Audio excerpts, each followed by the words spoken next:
Temps kind of adding to the danger for the week. Youngsters are now starting daily practices for high school football. Saw a bunch of them today. Yeah, working out in this is tough. Medical reporter Liz Bonus joins us now with advice from athletic trainers for young athletes on the field. Liz?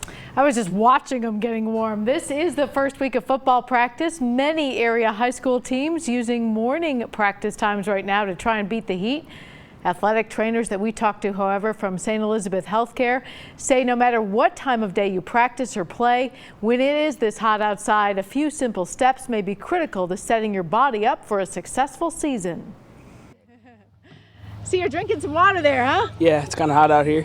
It is hot out here, and when the heat is on, practice doesn't get called off. I don't like it, but I mean, it's football, so you got to do it. For athletic trainers such as Brad Bolte, that means teaching his team at Ryle High a few basic summer heat survival skills on the field. He monitors the risk. So we have to write down our heat index every 30 minutes. Monitors anyone having early warning signs. You start getting lightheaded, you start getting dizzy, you notice that your skin's kind of pale and cold and clammy.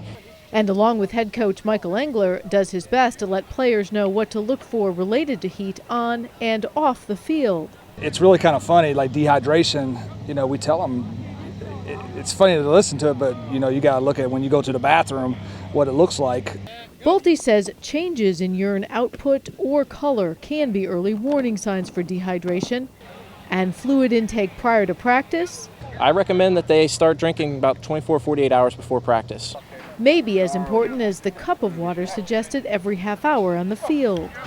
He points out, however, that it's not just what you do before practice or before game time that really matters. It is what you do after. It can make a big difference in what they call your recovery and replenishing those glycogen stores. Glycogen is the stored form of glucose or fuel that cells need for energy. So replenishing fluid and food intake after practice can boost next day and future performance.